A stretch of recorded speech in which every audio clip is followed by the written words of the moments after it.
The Baltimore Ravens are finally starting to put the pieces together on the offensive side of the coaching staff.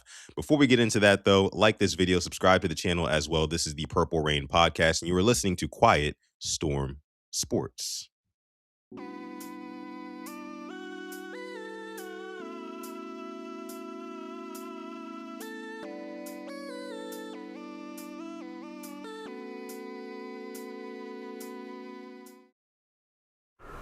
Yes, yes, yes. What is going on, everybody? My name is Sutton Def, and you are listening to Quiet Storm Sports, a Baltimore Ravens podcast where we talk about Baltimore Ravens pretty much every damn day. And also, we talk about other sports from time to time on this channel as well, or on the show, I should say. Again, my name is Sutton Def. You can follow me on Twitter or Instagram at Sutton Def. It's pretty much all my socials. But most importantly, please, please, please, please. And again, I know I say this every video, but liking the video does a ton for our channel. So if you could please go ahead and get that out of the way, that'd be great. Shout out to everybody who's watching us live right now. We appreciate that. Also, if you are new here, please consider subscribing to our channel. And again, more housekeeping things. Our giveaway. We are having a giveaway on this channel. As you guys know, if you join the Rain Gang membership, you will be automatically entered to win a Lamar Jackson jersey, color of your choosing, which we will be announcing the winners on Super Bowl weekend. So if that sounds fun to you and you want to, support the channel while simultaneously giving yourself a shot to win a free jersey, a Lamar jersey, that guy behind me right there, then go ahead and join our Rain Gang membership. We appreciate it. Thank y'all again all for coming through. Let's see who's here in the live chat. Let me bring up who's here in the live chat. Got to show some love. Got to show some love. RJ is in the live chat. What's going on? RJ says, let's get this staff together. I know that's right. I know that's right, man. We're still waiting by our phones right now, waiting for the Ravens to drop the news on where they're going to go with their offensive coordinator position. Jesse Mentor, you've got your work cut out for you. That's going to be a huge hire. I'm going to say that. King Blaze is in the chat. What's going on, King Blaze? I see C Spice 24. What's up? Tim Hughes. Godimus, what's going on, Tim Hughes? Zeke Kokage is in the chat. What's up, Zeke? JD is in the chat. D Wilkinson is in the chat. King Lee is in the chat. What is going on, everybody? Appreciate y'all for coming through to this episode of Quiet Storm Sports. I've missed you guys. I have been kind of preoccupied the past couple of days. I had family in town, kind of running around doing this, doing that. And I wasn't able to go live this morning because of some flight situations and things like that. So, but I am here. I am back. I am back now. Family's out of town and I am back fully locked in. So thank you guys so much for coming through to this episode. We're going to have some fun on this one. Monty is in the building as well. Says, good evening. Good evening, Monty. Appreciate you for coming through tonight. Okay. Here we go. What's up, Antonio? I see you in the chat. Here we go. So, the main thing that I wanted to talk about on this episode of the show, right, guys, is a crucial hire that the Ravens made that I feel like not a lot of people are really paying that much attention to, or at least not nearly as many as they should, right? Not nearly as many as they should. It's Dwayne Ledford. Dwayne Ledford was hired yesterday. I am ecstatic about this hire. Let me just say that. Let me start off with that. This is going to be probably one of the, I guess you could say, is going to go down in the books for this offseason as one of the most underrated moves the Ravens could have made. They hired Dwayne Ledford, again, offensive line coach, but also a run game coordinator. So you kind of get a two for there. First of all, I love the fact that we're consolidating those two roles, right? I would want my run game coordinator to also be coordinating my offensive line because the two things go what? Hand in hand, right? So, it just makes all the sense in the world to me. That's from one point that I have. Now, a couple more things that I wrote down on Dwayne Ledford. Dwayne Ledford's run game, his rushing attack, has been top 10 in the past 3 seasons. Top 10 in rushing yards and top 10 in yards per carry. Now, a lot of that you can attribute to the Falcons having a Bijan Robinson, who I personally think is the best running back in the league right now. He just hasn't had, all of the opportunities to shine in Atlanta, quite like a Saquon has in Philly, or quite like a Derrick Henry has over here in Baltimore, right? But I do think that Bijan Robinson is the best, most dynamic running back in the league currently. Maybe it's up for debate, but that's just my opinion. But I will still say, and I watched Coach Evans' video earlier today. Shout out to Sip to Tally Films. I watched his video on, some of the blocking schemes that the Atlanta Falcons were running with Dwayne Ledford leading the charge as offensive line coach and run game coordinator, and it was a ton of outside zone schemes, a ton of just zone schemes in general, right? So if we can see Dwayne Ledford bring some of that success that he had over in Atlanta, even just a sliver of the success. Actually, as a matter of fact, let's back up. The reason why I like this hire, why I love this hire so much, is because number one, Steve Bisciotti was intentional about it. If you guys remember the press conference a couple of weeks ago, Steve Bisciotti made it a point to talk about how bad the Ravens' offensive line was. Right? They talked about that. I mean, this was like a key talking point for Steve Bisciotti. He made sure to say, "Hey, look, that offensive line did not improve. Certain guys on that offensive line did not improve, and I think that goes on coaching." And that was a direct shot at George Warhop, who was now the former offensive line coach for the Ravens. Only lasted 2 seasons. And the only reason he got to that second season is because at the end of 2024, the offensive line started to kind of put some things together. But for them to just completely regress in 2025 was totally unacceptable. It was totally unacceptable and just never going to be feasible to keep him in the building, right? And let's back up a little further. Why did George Warhop even get hired in the first place? He got hired literally when the Ravens had their backs up against the wall and they needed a guy to coach the offensive line because Joe Delisandris, rest in peace his soul, he passed away in the 2024 training camp. He was the former offensive line coach, right? So right before the season is starting, they had to plug somebody into that position. Every other team is locked and loaded with their coaches. They're ready to go full speed ahead into the season. Ravens had to figure some shit out, basically. Excuse my language, but that's what they did. And they threw George Warhop in there, and he never got this offensive line looking like a dominant unit. Even when they were making strides of improvement towards the end of 2024, George Warhop never had this offensive line looking anywhere near a top 10 unit. And that was a problem. That's a problem when you have an offense that has Lamar Jackson and Derrick Henry. If you cannot create running lanes and give Lamar Jackson time to throw, I mean, the offense is going to struggle. And we saw the offense struggle for the greater part of the last 2 years behind that offensive line. So another thing about Dwayne Ledford, fast forwarding to today, Dwayne Ledford's pass protection. He has led his offensive lines to top 11, top 10 and 11 in fewest sacks allowed in the last 3 seasons with only one Pro Bowler on the line. And that's Chris Lindstrom, right? So Dwayne Ledford is quite literally has been doing more with less.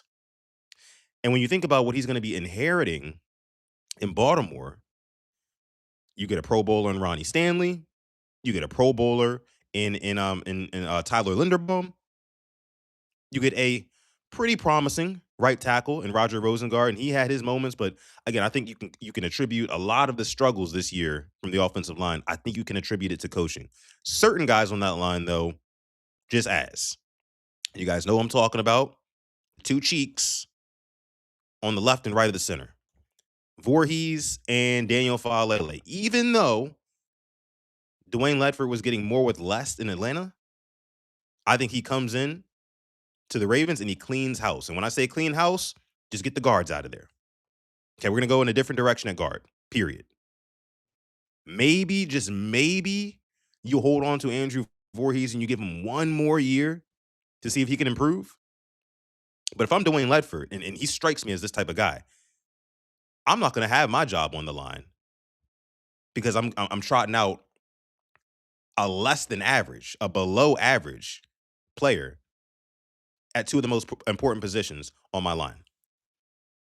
I'm not sticking my neck out there for Andrew Voorhees and Daniel Falele. So I do think he cleans house. I think he cleans house, you know, and I really hope he does. I really hope he does. Another thing that I wanted to say as well, when it comes to Pro Football Focus, I looked this up as well. I think Gianna Hahn might have tweeted a shout out to her. She said that all of the Atlanta Falcons O linemen have an above average PFF grade. Now, again, you can take PFF grades with a grain of salt. Trust me, I mean, I get it, right? If that's not your barometer or for how good football players are, then please show me yours. Feel free. So, I mean, with all that being said, this again, will go down as the most underrated move in the Ravens offseason. No one's going to really talk about it. Of course, national media is not picking it up.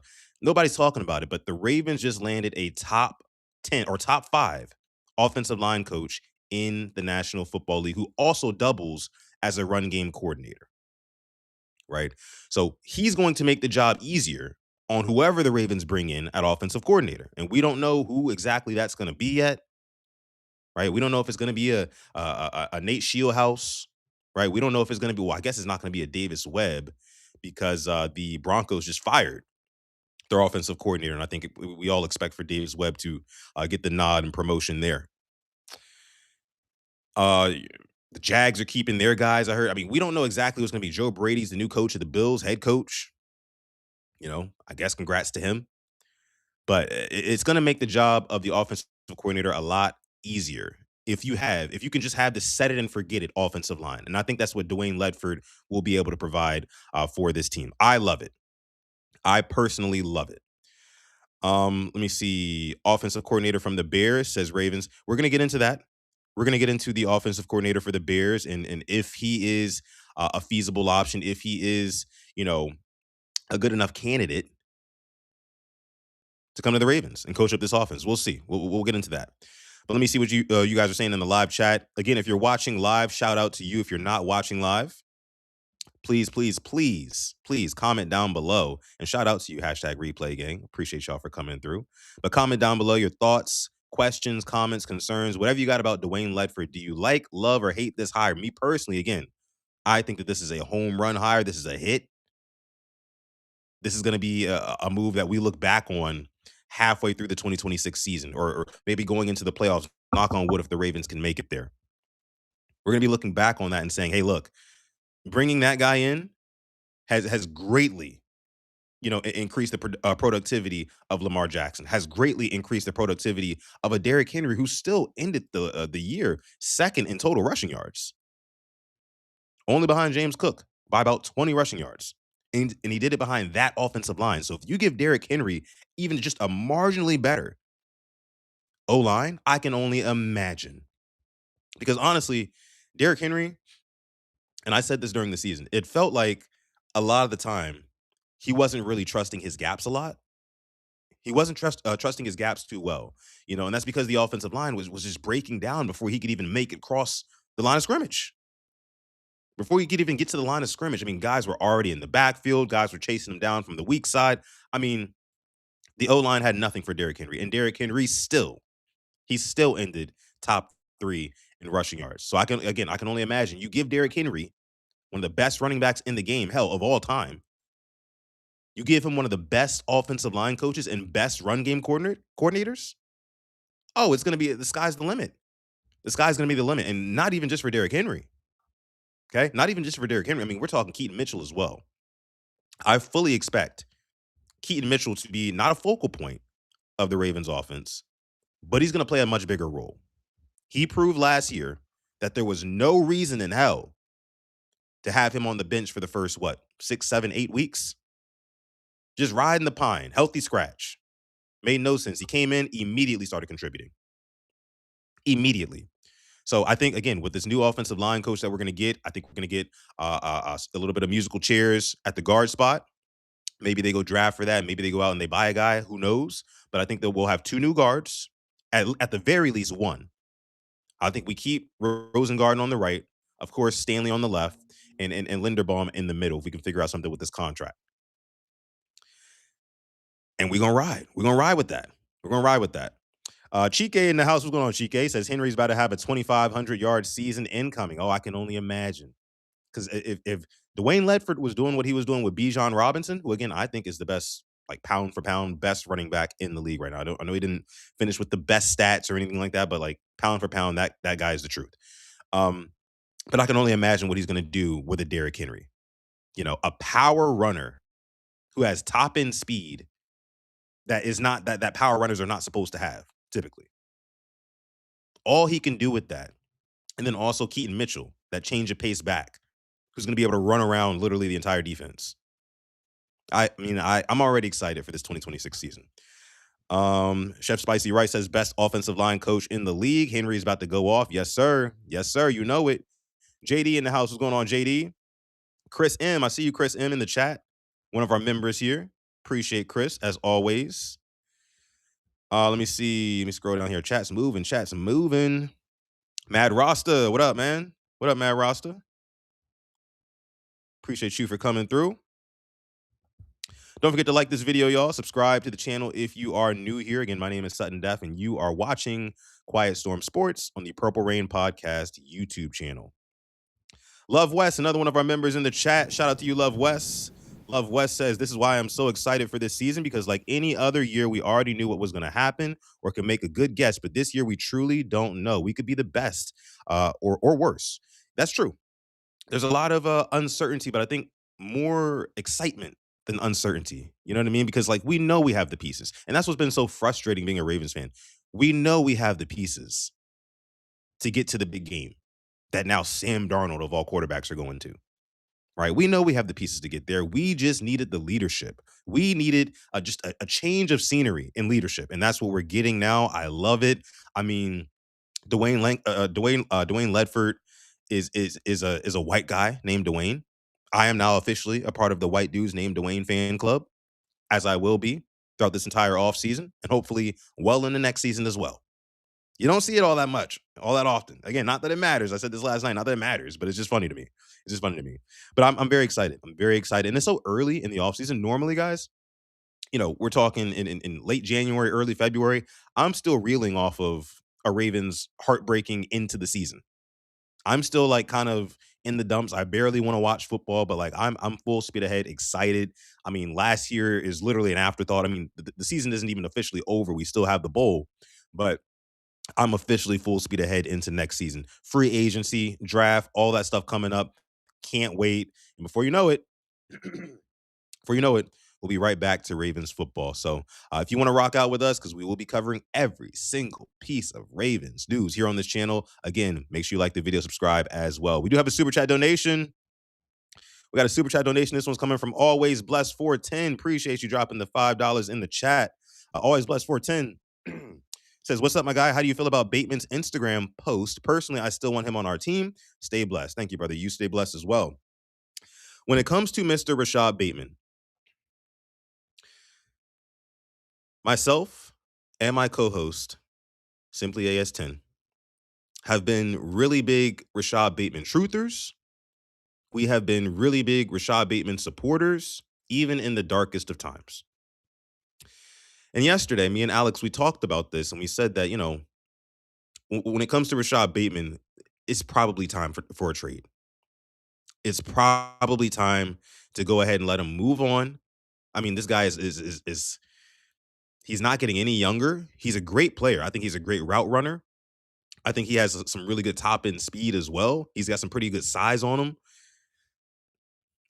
It just hasn't worked. It just has not worked here in this Baltimore offense. And I think the main reason is because, again, I've said this before, he is more of an on schedule type of wide receiver. He would probably work way better with like and this is gonna sound crazy, but it's the truth. He would probably look way better with a Tua Tagovailoa, or at this point in his career, an Aaron Rodgers. Guys who get the ball out quick, guys who hit that 3-step drop, and they already know where they're going with the ball. Rashod Bateman would flourish in an offense like that. But with Lamar, a lot of the stuff is off script. A lot of the stuff is like playground, backyard football. Lamar Jackson loves to extend plays. And Rashod Bateman, he's coming out of his break like, hey, I need the ball. Give me the ball. Right? But like Lamar's still scrambling around, looking for that deep shot downfield or looking for Zay Flowers and Mark Andrews. And that's another thing. Bateman's the third option on a good day for the Ravens? It's just, I think he deserves to go somewhere else where his talents will be put on display, because here in Baltimore, and who knows, maybe the next offensive coordinator who comes in will figure out a way to get Rashod Bateman more involved and have him more of a focal point in our offense, especially, after last year. I mean, the guy had 10 touchdowns. He was top 10 in touchdown receptions last year. I mean, he was averaging a touchdown on every 3 receptions. You know what I mean? Like, for him to go from that to what, a couple hundred yards this season, maybe 2 touchdowns, 3 touchdowns, insane. Now, when it comes to, all the stuff, his account getting quote unquote hacked, right? I want to just believe him and saying that like somebody he knows, somebody who was close to him, maybe got his Instagram or whatever. But even then, it still sounds a little bit unbelievable. Like, who close to you would like who were you sending practice tape to have this type of ammo to go against you? I don't understand. I don't get that. However, what I will say is that sometimes these things happen. Sometimes these things happen. Like guys get their pages hacked. It's possible. So I don't know whether or not I can just straight up believe that he's not lying. However, it just doesn't look good because in his little apology, he released an apology and said that I've been dealing with a dad life. He's getting ready to become a dad. Congrats to him on that. And he also said that what did he say? He said it's lame that somebody hacked his account or somebody close to him, but he does agree with some of the stuff that was being said. So it's just I don't know if he is necessarily, I guess you could say, venting to somebody who he thought was a close friend and basically telling them like, "Yeah, man, I'm kind of unhappy in Baltimore. Like, here, I'm gonna send you these practice tapes, and take a look at these and see how I'm cooking these guys. See, how I'm cooking the best corners that the Ravens have. I'm cooking Nate Wiggins in practice. I'm cooking Marlon Humphrey. You know what I mean? It's not me. Is basically what he's saying. And I guess he had to share that with somebody, and that somebody went ahead and somehow got access to his Instagram, or I guess it was the his fashion page or whatever. Whoever else has access to that, and they posted that there. I don't I don't know. The whole thing is nasty to me. I think it is kind of indicative of Rashod Bateman probably wanting out, you know, probably wanting out. Because why now? Why now? Like when I get information like this, I always have to ask myself, like, why am I learning about this right now? You know, and it kind of intrigues me because the Ravens just moved on from John Harbaugh. So all of the frustration, all of the scar tissue that had been built up over the years for some of these players who have been around for 4 or 5 plus years, like Rashad Bateman, I think he's been around for 4 years. All of that's gone now, and it's a clean slate. It's a fresh new start. I don't understand why he would be disgruntled right now unless he actually wants out of Baltimore and he just wants to go somewhere else and start fresh, like totally fresh. You know, could be either one. Again, I salute Mr. Bateman. I want him to do well wherever he goes, but it's not looking good. I'll say that. And if I'm the GM, if I'm Eric DaCosta, I'm probably having a conversation with Rashad Bateman like, "Hey, how did you let that tape get out? One. Two, do you really want to be here? Because if not, I'm gonna get you up out of here. Because now EDC is on the clock as well. EDC has got to start making some cutthroat moves. It's no longer time to be comfortable, right? It's time to get uncomfortable. And I think that EDC is probably going to have a conversation with Bateman just to kind of gauge his interest level in being with the team. Because Bateman said in his little apology post again, he said he doesn't care where he plays. You know, you don't say that if you want to stay with the team that you're currently with. Take that for what it is. Thank you so much, always blessed 410 for the super chat donation and for bringing that up. Forgot about that. Forgot about that. Rome Raven says, "Is that hire officially official? The one for Dwayne Ledford? Yes, I believe so. And if it's not officially official, I mean, probably the only thing they haven't done is sign the papers. It's probably about it. Let me see. Glaucoma says Bateman can get the F out. I feel it. I feel it. Torres says because he can't hold water, sudden he a damn child for real, man boy. Damn. Damn. That's how you feel, Torres? Let me know how you really feel. But no, I mean, it kind of makes sense. I mean, what are wide receivers known as typically? Divas. They're typically known as divas, and this was a diva move. Like you don't leak practice tape and talk about how you agree with some of the stuff that your hacker, said on your page, on your account, right? It sounds like he's not happy. He's not happy, and he had to let somebody know about it. Cool Kingston, what's going on? Cool Kingston says nothing was directed at Lamar, in my opinion. Sounds like it was directed at the coaching staff and the organization. And that's my thing, though. If it was directed at the coaching staff and we just gutted the coaching staff, why talk about this now? You know, Why talk about this now? If it's a new fresh slate, I can see if you did this what a day after the Steelers loss, the Week 18 loss. I can see if you did it literally the day after that because the Ravens waited to fire John Harbaugh until that Tuesday, if you remember. Ravens lost Sunday night. Monday, it was all doom and gloom for Ravens fans. Then Tuesday is when we got the news of John Harbaugh. The only time it would have made even a little bit of sense would have been for him to put out that video directly after the loss, before John Harbaugh got fired. Just saying. But I don't think it was necessarily directed at Lamar Jackson either. I think again, Bateman is just frustrated. You talking about a former first round pick who was pretty damn nice in Minnesota, you know. For him to go from being a wide receiver one and having that wide receiver one potential to basically now just fully taking a back seat behind Zay Flowers, all 5'10" of him. You know what I mean? Like it's probably a little bit frustrating. Probably a little bit frustrating, especially when it felt like you were gonna break out last year, you know, having 10 plus touchdowns. And then to go from that to only having what, two? It's gotta suck. Gotta suck. But again, kind of coming full circle here, this hire for Dwayne Ledford, like I said before,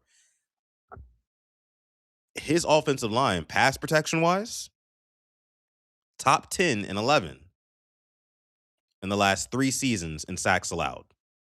You know, the good way, right? Fewest sacks allowed.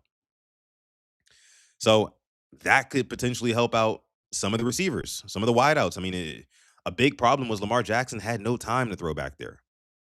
I mean, he got 77 acting like a turnstile, you know, and 72 or whatever Voorhees is. I believe he's 76. I can't quite remember. Been a while since I watched Ravens football, guys. It's crazy, right? Already been over a month, it seems. I think somewhere around there. Anyway, I think that, you know, having a Dwayne Ledford, a top five, damn near top three offensive line coach in the league is going to help everybody on this offense, from the running backs to the quarterback to the wideouts as well. Everything's predicated off of that offensive line. And if that improves, everything else improves. And that's what I'm excited for. Voorhees is 72. Okay, I got it right the first time. Got you, got you. Void says Bateman to Jacksonville. That'd be interesting. That'd be interesting. Chef Spicy Rice says Andrews getting signed over likely and then doing nothing. Yeah, that man Andrews robbed us blind, didn't he? It's not a terrible contract, but just the fact that you gave him the contract at all. If there was anything we learned about the Harbaugh firing, is just sometimes you got to rip the Band-Aid off, man. I mean, I get it. We all love Mark Andrews, you know, sure, cool. But sometimes you got to rip that Band-Aid off. Another super chat donation. This one's coming from Mad Rasta. Appreciate you, Mad Rasta, dropping the 5-piece in the chat. Making it rain here on Quiet Storm Sports. Bateman should be traded, but he has no value currently. Ravens need more dogs and more talented wide receivers. It's a shot at Lamar. I see. And again, I don't think it's a shot at Lamar. You know, if it was a shot at Lamar, then I don't think he would post videos of Lamar throwing him touchdown passes in practice, right? And that was Lamar. I can't remember exactly who the quarterback was. I wasn't really paying attention to who the quarterback was throwing those passes to Bateman in those videos. Let me know if I'm wrong.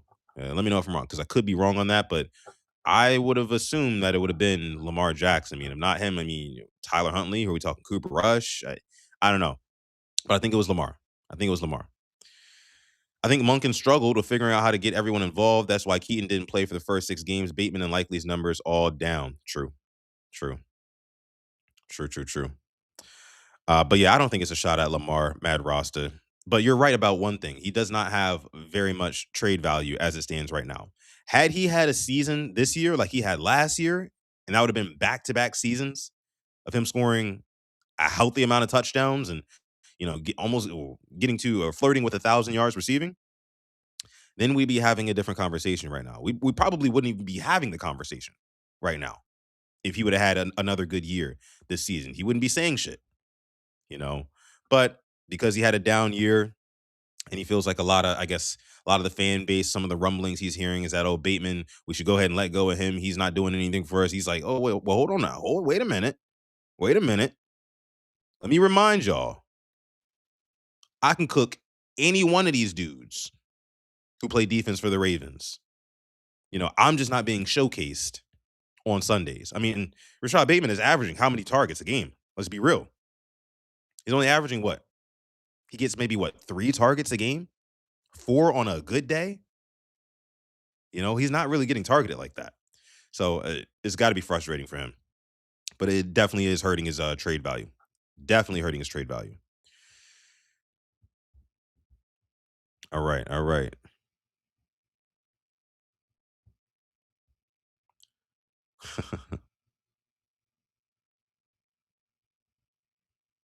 You guys are funny.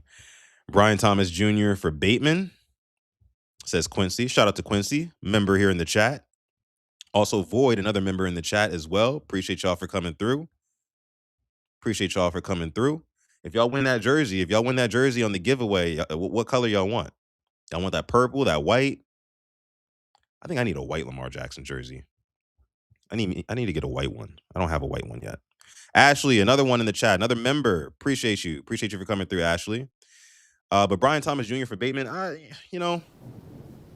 it's like I guess, right? Like I'm not really. It would feel to me like a lateral move there. I mean, I know Brian Thomas Jr. has a little bit more upside. He's a younger guy. Had some struggles earlier this year with Jacksonville. I wouldn't hate it, but like I wouldn't be, you know, eh, I wouldn't go streaking because of it. I wouldn't. Let me see. Mad Rasta with another super chat donation. Appreciate you, Mad Rasta. Says Bateman gives up too many routes. I've seen this too. I've seen that too. A lot of people have said that, and we've seen it firsthand.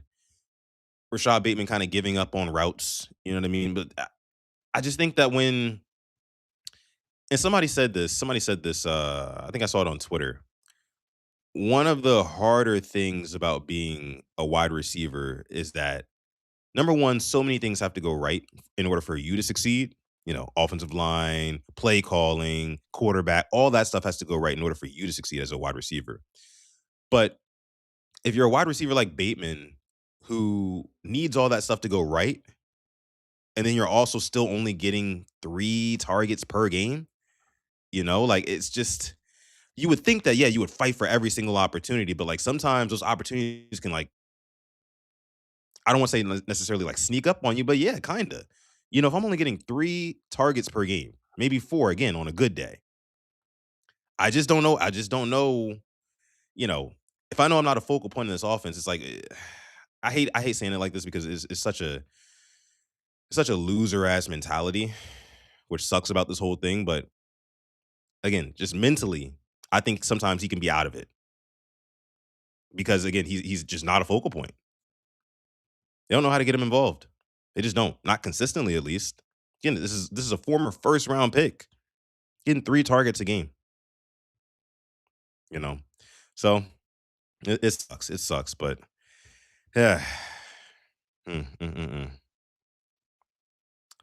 World class. What's going on? World class says Bateman is responsible for 4 of Lamar's interceptions for the last 2 years. Interesting. Interesting.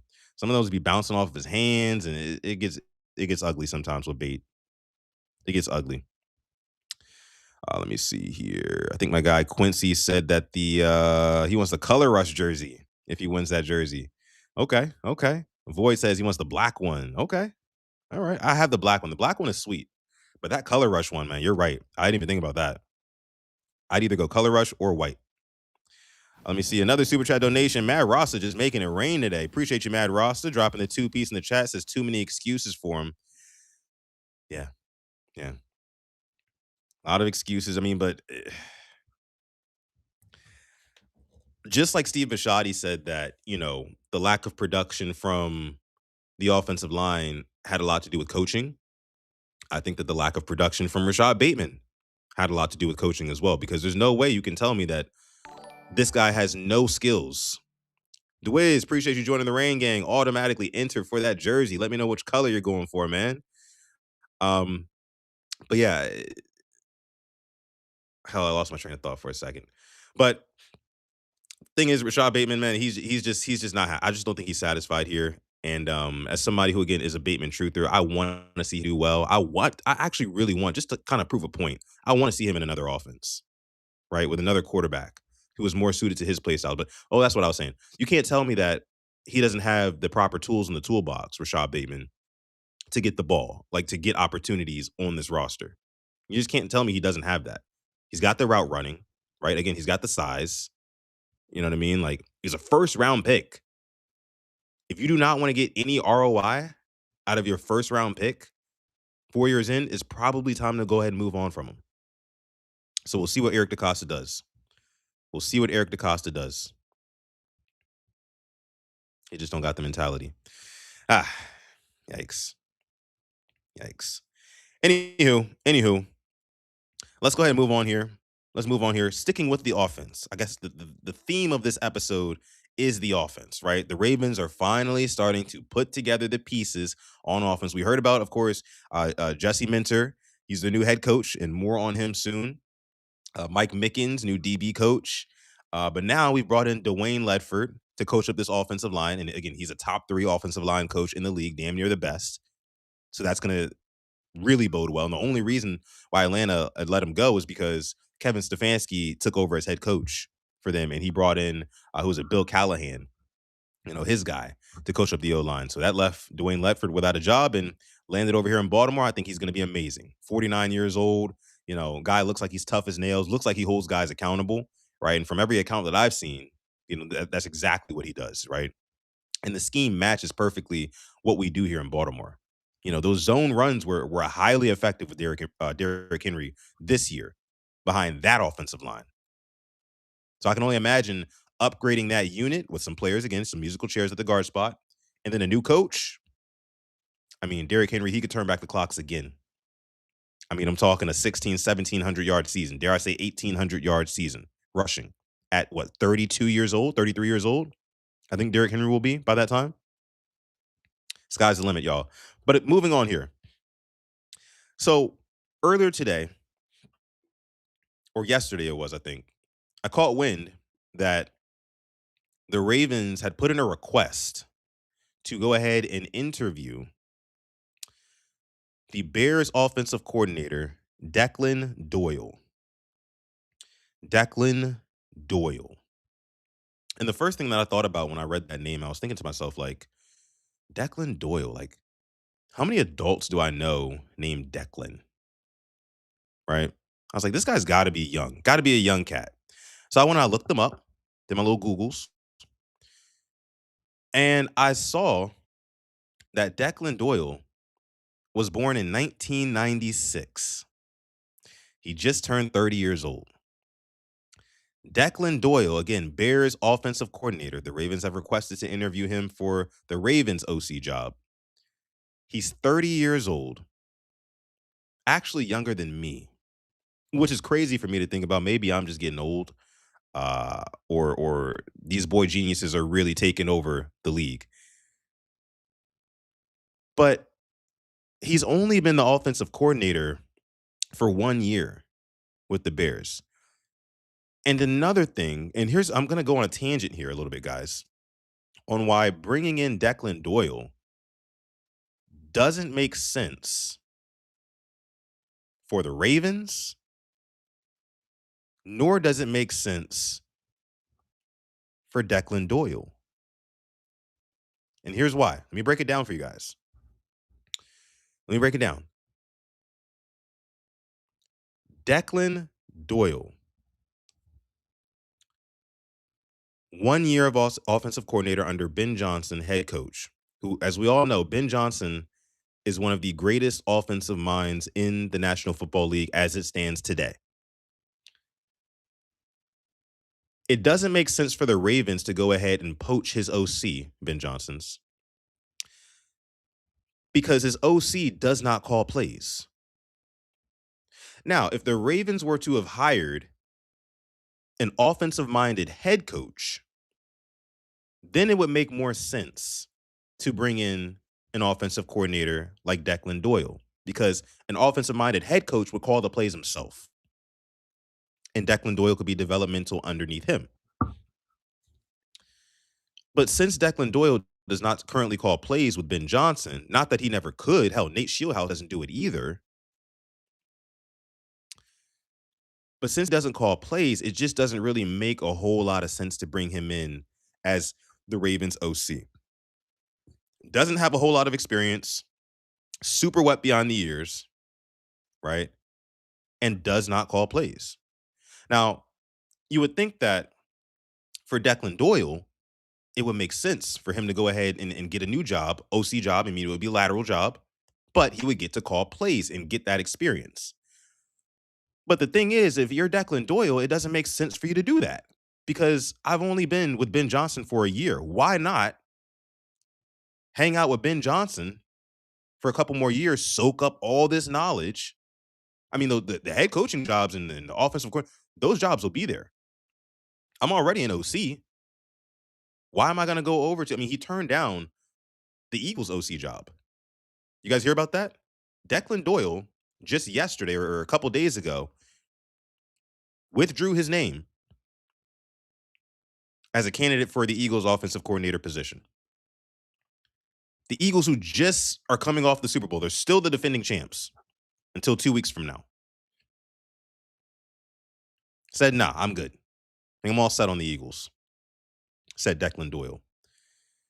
And you think about it, it's like, why, if I'm Declan, would I go to a team that needs a play caller, right? I've only got 1 year in the league. It's a lateral move as offensive coordinator. And if it goes bad, it's all my fault. And that sets my career back. It makes no sense for Declan Doyle to really go anywhere right now. Why would he go to Baltimore, where the pressure is going to be sky high? First year. You know how us Ravens fans are. We want results and we want them now. We want results now. And I just don't think Declan Doyle would be a results now kind of coach. Nor does it make sense for him career-wise to jump ship from under Ben Johnson after only 1 season as Bears offensive coordinator, when again, you can learn so much more from Ben Johnson. Ben Johnson is the hottest new name in the head coaching tree debate, or that discourse. So yeah, I think he stays. I don't think it makes any sense for Declan Doyle to come over to the Ravens. Again, like I said, he's a young guy, inexperienced. If you're him, I would stay underneath Ben Johnson. And another thing as well. He is apparently, the word on the streets. I've been doing some digging on Declan Doyle, and how Bears fans feel about him, the things that he actually does, and apparently Declan Doyle is more of a tape grinder, right? He studies tape countless hours. Ben Johnson even said that when he was hiring his offensive coordinator, he wanted a guy who would stay late at the facility, and really read into the X's and O's and really watch the film and stuff like that and report that stuff back to Ben Johnson. He's also a data guy, right? Putting data sets together and really, really kind of trying to quantify the roster and the performances, which is great. But when you're at the offensive coordinator position and you're calling plays, there's a certain level of leadership that I think comes with that you only get by getting experience. I think this. If Declan Doyle was to go out and get another offensive coordinator job right now, it would only make sense for him to do that and make that lateral move if he's going to an organization that does not have sky high expectations. The Eagles have sky high expectations. They're coming off of a Super Bowl. You've got Jalen Hurts and Saquon Barkley and maybe not A.J. Brown anymore, but you've got a nice little nucleus there. City of Brotherly Love, they want W's. They want another chip. Charm City. You know what we want? We want another chip. It's been over 10 years. You can't come in here and be effing around. We got Lamar Jackson and Derrick Henry. No, you gotta level them up. And I just don't know if Declan Doyle will be the guy. He would again. I think he would have to go somewhere where he should have, where he won't have as much pressure. That's all I think. That's what I think. Again, make sure you guys like the video. Thank y'all for coming through to this episode of Quiet Storm Sports. We appreciate y'all. We have 196 people. Damn, 196 people watching live right now across all of our platforms. That's YouTube, that's Kick, and that is Twitter as well. Shout out to you guys. Again, my name is Sutton Def. If this is your first time viewing here with us today, appreciate that. Make sure you go ahead and hit that subscribe button as well. If you want more Ravens content just like this, we will be delivering it to you all off season long, as you guys know. We always do. We cover this team 365 days a year. All gas, no brakes. All gas, no brakes. Let me see. Ruby, I see you in the chat. What's up? Got some new faces in here. ISO, what's going on, ISO? ISO had hit me up on Instagram, I think, the other day, and I didn't even see it because it was in my other folder, and I barely checked those guys. I'm honestly kind of terrible with Instagram DMs. I'm much better on Twitter with it. Much better. Much better. Drewski89 says, who do y'all want as the OC? I just, at this point, the Cliff Kingsbury hire is looking more and more likely. Nate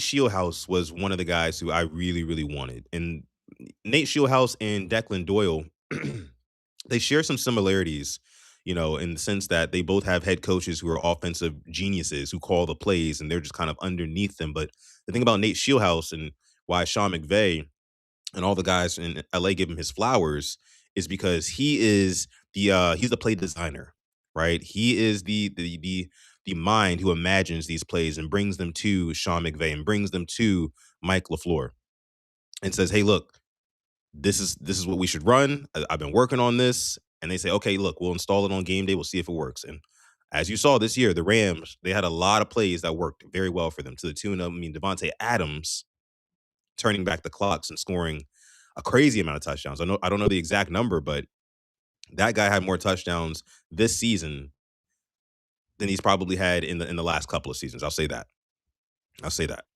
So that was one reason why I wanted Nate Shieldhouse. And again, Shieldhouse and what's his name, Declan Doyle, they do draw some similarities there. But I think that as of right now, Drewski, that Cliff Kingsbury hire is looking more and more likely. More and more likely. Glaucoma says comparing Jesse Minter to John Harbaugh is rage bait. Yeah, I don't like the comparisons either, guys, because, and I think I said this to Alex maybe yesterday on the show. Like we can't say in one breath that, like, oh, Minter is going to be too much like Harbaugh, it'll never work. But then look at Mike McDonald be in the Super Bowl, right? And not mention anything about him having ties to Harbaugh, because he had ties to Harbaugh. He's underneath that Harbaugh tree, So, and another thing I wanted to bring up as well, I had in my notes here, I wanted to share with you guys. I found this very, very interesting. Super interesting when I read this today. Jesse Minter, when it comes to the defense, Jesse Minter spearheaded a defense that was consistently top 5 whilst being 31st in spending on the defense. So you're talking about, we're getting guys in the building who can do more with less. Jesse Minter can do more with less. Hell, he did way more with Odafe Owe this year than we could have ever imagined to do with him, this season. Jesse Minter does more with less. Dwayne Ledford, new Ravens offensive line coach, does more with less. Again, only one Pro Bowler that he's had on that line in that stint there, and consistently coached up top 10 units. So, I don't know who the OC they're going to bring in is going to be, but one thing's for damn sure. The OC is not going to have to do more with less. This OC is stepping into literally the perfect job. Lamar Jackson, Derrick Henry, Zay Flowers. If you can retain Isaiah Likely, that'd be great. That'd be awesome. But it's this new offensive coordinator is going to have, so many options. And I think that Cliff Kingsbury, if you bring him in, which again is looking more likely now, his names just keep falling off the board. We thought it was going to be Mike McDaniel. We thought it was going to be Kubiak. We thought not Kubiak per se. He's going to get a head coaching spot. Maybe Joe Brady again, who's head coach of the Bills now. Davis Webb, who's about to get his promotion. So I really don't know, but I'm waiting by my phone just in case that Kingsbury news drops, which I think it very well could.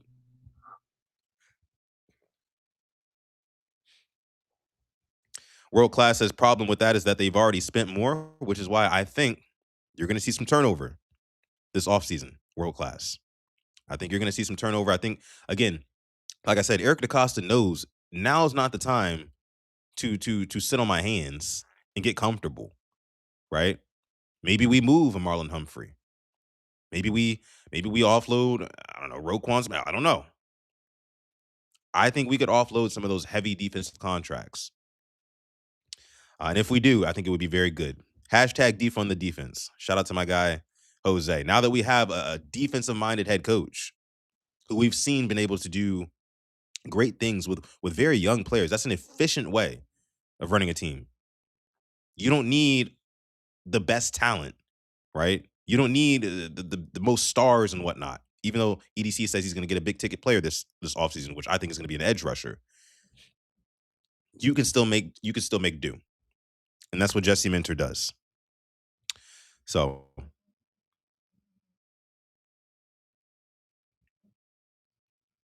Spicy Rice says can't offload Roquan. You can't replace the defensive cornerstone like that.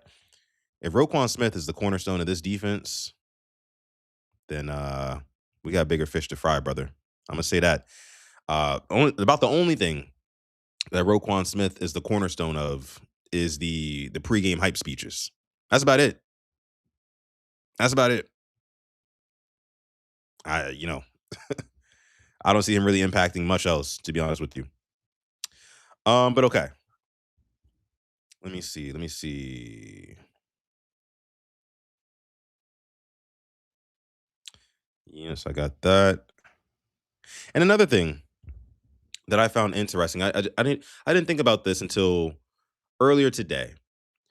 The Super Bowl this season is going to be played with two head coaches that are defensive minded guys, Mike McDonald and Mike Vrabel. This flies in the face of everything we've come to know and learn about what head coaches and which head coaches work and which ones don't in the modern NFL.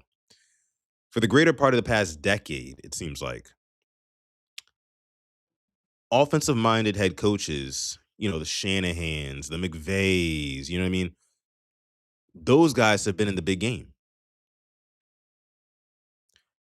So for two defensive coaches to make it, I think it does it resemble a shift to where the league might be pivoting to more defensive heavy. I don't know. But what I do know is that the Seattle Seahawks defense and the New England Patriots defense is absolutely suffocating. Suffocating. And in the playoffs, where you're going to be playing against high-powered offenses, you're going to be playing against a bunch of high-powered offenses. They have shown us that defense can still win championships. And I got to tell you, I kind of got to eat my words a little bit because I've been on my high horse for the greater part of this season, just me being transparent and honest here, saying that, in 2026, the best defense is a really good offense that can keep your defense off the field, which I still believe. But just like you guys, I've watched pretty much every game of this playoffs. And the thing that stands out most to me is just how ruthless and violent and fast and physical some of these defenses are playing. And you can see, I mean, look at what happened to Justin Herbert. You guys remember in the wild card round where Justin Herbert was literally getting knocked around like a pinball by the Patriots defense? And then we don't even have to bring up CJ Stroud. I mean, CJ Stroud, what, 5 turnovers? The Patriots defense forced more turnovers in one half of a playoff game than Lamar Jackson's defense has forced in any playoff game he's played, in every playoff game he's played, all put together. I think the Ravens defense have forced two playoff turnovers with Lamar Jackson at quarterback. The Patriots defense forced five in one game, and I think three or four in one half.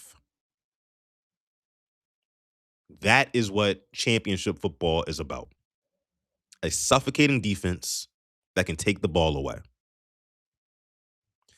And that's what I'm really, really hoping Jesse Minter can bring back to this defense.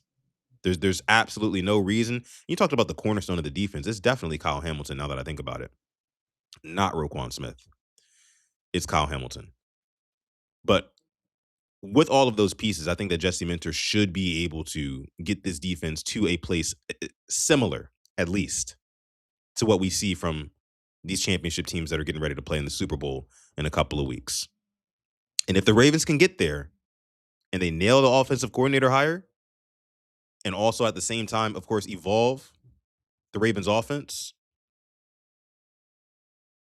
could be us playing in the big game next year. That's all I'll say. Could be our Ravens.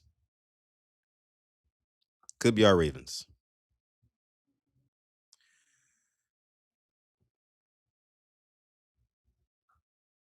World Class with an interesting comment here says nothing will ever be more important in the game of football after the snap than open field tackling. Defense is football, offense is advertisement. That's interesting. I like that. Defense is football, offense is advertising. I like that.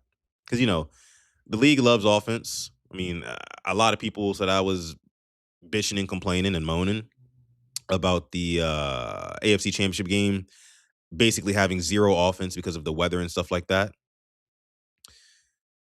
Yeah, that was not fun to watch. It wasn't entertaining. But I get your point here why you say offense is advertisement. Defense is football. Defense is football. I think I can agree with that. I think I can agree with that.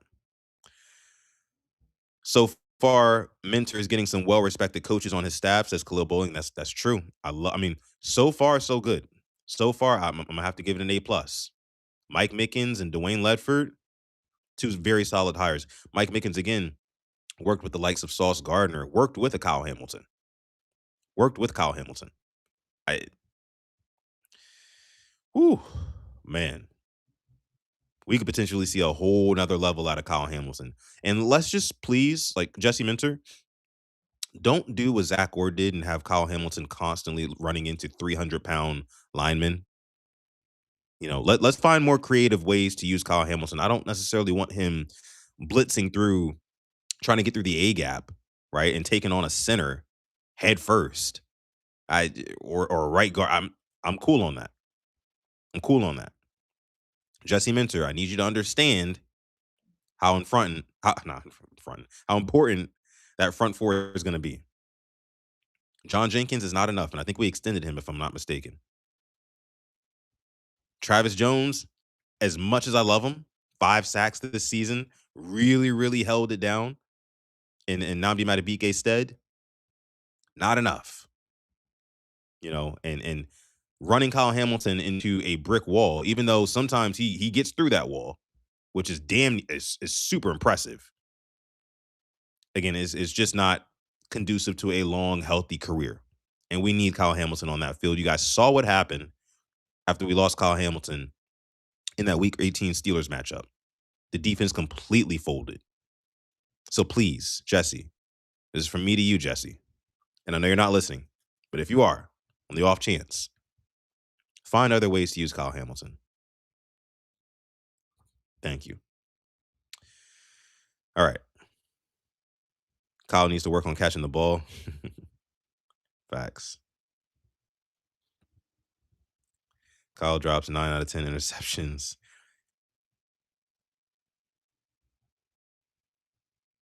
I still think this is big for Nate Wiggins. Yeah, I do think it's big. You're talking about new DB's coach Mike Mickens, former DB coach Jesse Minter for the Ravens, and when Jesse Minter was the DB coach for the Ravens, They had top defenses from 2017 to 2020. Now that I'm really thinking about it, yeah, guys, like absolutely. I mean, this secondary, I fully expect this secondary to look like a top unit next year. You know, now a lot of that is going to, well, none of that will happen. None of that will happen if the Ravens still can't get pressure. Every game is still won or lost in the trenches. If your defensive line is losing in the trenches and not getting pressure, then it doesn't matter who's coaching the DBs. It doesn't matter which DBs you have. Those wide receivers on the other side, they get paid too. They're talented too. They're in the NFL as well. And if you give them enough time, they will get open. And their quarterback, who again also gets paid, also very talented, made it to the NFL, will find them. So, Mentor so far doing a good job putting the staff together. But free agency this year will be so interesting because I mean you have an Eric DaCosta who has to literally change his philosophy. And I think Steve Rashod told him that, like, hey, look, what you're doing is not working. If you continue to do what you're doing, you're gonna join your neighbor Harbaugh and going somewhere else, you know. So free agency will be interesting, of course. Draft is gonna be interesting as well. Can't wait to do deep dives into some of these players. But yeah, the DB should improve. Should improve. Void says secondary needs something. I do not trust Bilal Kone, Robert Longerbeam, or TJ Tampa in coverage. Tampa's not terrible. Tampa is not bad. He has his moments where uh he's like, "Ah, why is this guy on the field?" But for the most part, from what I've seen from TJ Tampa, he's not terrible. He's not bad. He's made some plays this year. Make sure y'all like the video, subscribe to the channel as well. Every new sub is a live emote on stream. We appreciate y'all. Appreciate y'all. Let me see. Damn, we're already over an hour into this episode. I'm gonna go ahead and wrap it up soon. Great Unknown says, I feel it's time to let Marlon go. We have young corners that are ready to fill that spot. I agree, but I think draft is going to be draft is going to be crucial this year. I do think that the Ravens draft one of their DBs of the future in this draft. Maybe a third. I'm thinking of like a third round DB pick is what I would think. Eric DaCosta loves his DBs in the draft. Loves them. Oh my gosh, loves them. But I think this year, I think he'll do the bags right this year, and he'll go lineman, either offensive lineman or defensive lineman in the first round. Second round, whichever lineman he didn't pick in the first round. Third round, probably a DB of some sort. If I had to assume. If I had to assume. Mad Ross says move up and get Ruben Bain. I mean, I would love pushing our chips to the middle of the table and trying to acquire a young star pass rusher coming out of Miami. That would be nice. That would be nice. We can't keep going for the great value option at edge rusher. You just can't do it. You can't do it. I mean, Mike Green, we were all excited about him, but he was a value pick. Got him in the second round because he ended up falling, right? He was a value pick. You got guys like Kyle Van Noy, value acquisition. You got to take a big swing. You got to take a big swing at that position, man. Marlowe's a safety now. I would like that. I would like that. He's no longer athletic enough to keep up with, hey, any receiver, really. I mean, you see Adam Thielen. Adam Thielen beating him on go routes. Adam Thielen. Adam Thielen is in the broadcast booth right now, working for CBS or somebody, I think. And just a couple of weeks ago, he was cooking Marlon Humphrey to get the Steelers to the playoffs. I mean, yeah, get that guy at safety, have him reacting to plays instead of trying to stay step for step with some of these younger wide receivers. It's just not working. It's not even working against older wide receivers. Like I said, Adam Thielen turning the clocks back on Marlon Humphrey. Ruben Bain is going top 5. That's what I heard as well. Coach told me he was probably going to go top 10. I don't know about top 5. We'll see. We have 11 picks this year. Yeah. Yeah. 11 picks. I don't trust. And here's where, again, we should see emphasis on the should, guys.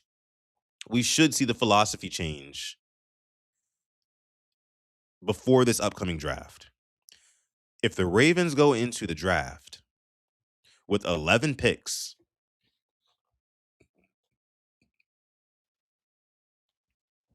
I think we should riot. Before we even make our selection at pick number 14, I think we should riot. Because what about Eric DeCosta's history in the NFL draft would suggest that he is going to hit on 50% or more of those picks. History tells us that Eric DeCosta maybe hits on like what, 20%? Somewhere in that range. If I had to guess, like ballpark, just like spitballing here, kind of maybe 20, 30% of his picks end up being like high level starters.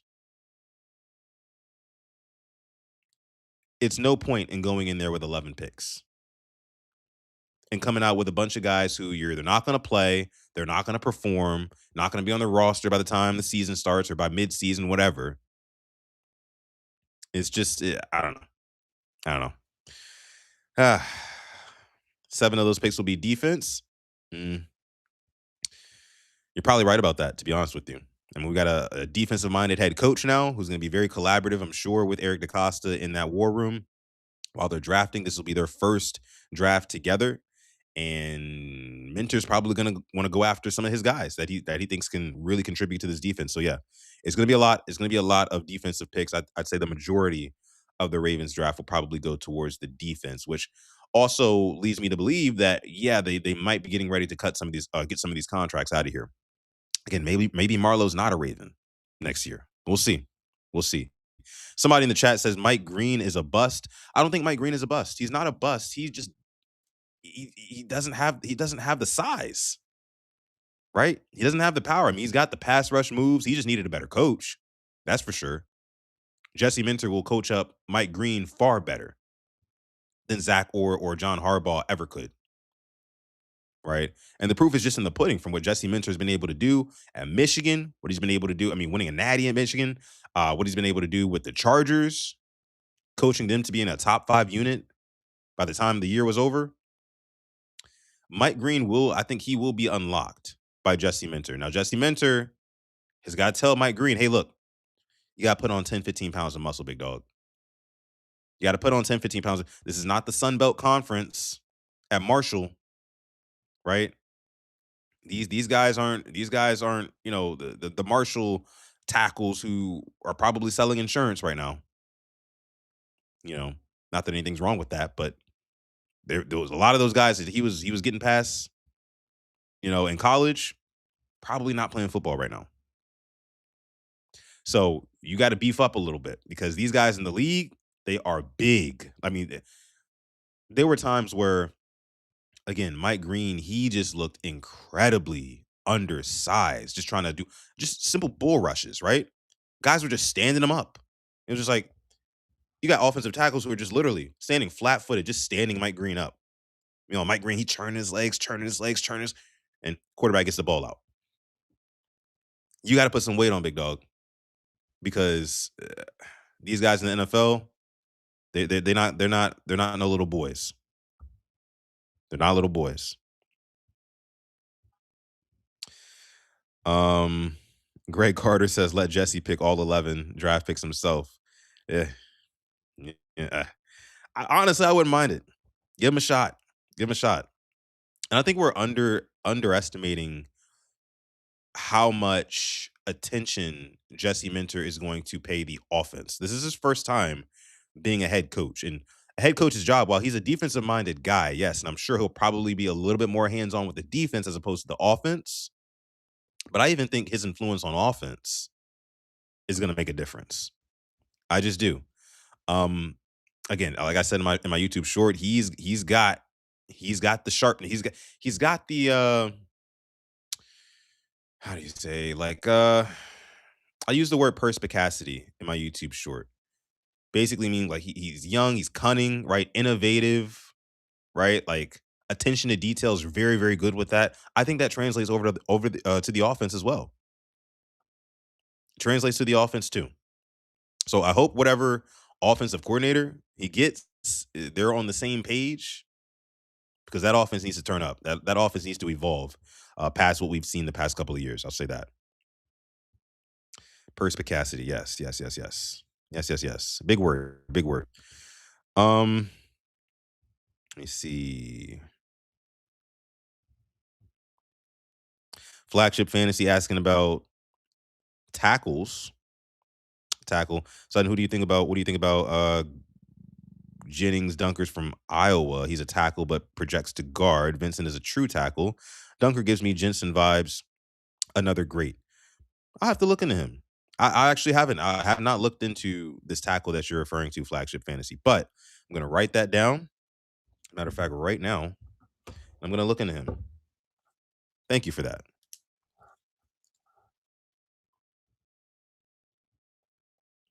Jennings Dunker. Yeah, guys, if there's anybody who you're really feeling like should be drafted by the Ravens, like if you have any draft requests and things like that, if you have like a draft wish list, put it down below in the comment section because I really want to start looking into some of these guys, looking at some tape, collaborating with some of the other Ravens YouTube creators. We'll be doing a lot of that this offseason with the likes of, Coach Evans and Jason from Huddle It Up Films and a lot of other tape guys. We'll be doing that. So make sure you put that down below in the comments. But listen, guys, I'm going to go ahead and get out of here for this episode of the show. It's been another great episode of Quiet Storm Sports. I appreciate each and every one of y'all for coming through. Please be sure to leave a like on this video. Subscribe to the channel as well. And I appreciate y'all putting in your requests. Makai Lemon, I see you. Woods, Peter Woods, I think you meant. Yeah. I'm going to look into those guys too. Appreciate y'all for coming through, though. Again, another great episode of Quiet Storm Sports. Be sure to like the video, subscribe to the channel. And if you want to, listen, we got a jersey giveaway. I'm going to keep saying it. If you join the Rain Gang membership, you'll automatically be entered for a chance to win a free Lamar Jackson jersey, color of your choosing, right? So if that sounds good to you, go ahead and join our Rain Gang membership. We will be announcing the winner on Super Bowl weekend. And I love you guys. I appreciate you guys. Have a blessed night, everyone. And we'll be on live tomorrow morning. I know I said I was going to do sudden reactions this morning. I didn't get around to it because, again, I had family in town. It was logistically, it just didn't make sense for me to do it today. But tomorrow, I'm free again. We locked in sudden reactions. Those of you guys who enjoy that show, we would certainly have a lot of fun over there. Make sure you come tune in at the Sudden Reactions YouTube channel. We'll also be simulcasting on PRP as well. Again, love you guys. Appreciate y'all. Stay positive, test negative, and never, ever, ever forget, even on the rainiest of days, to call God. Another episode of Quiet Storm Sports. We'll catch you guys in the next one. Peace.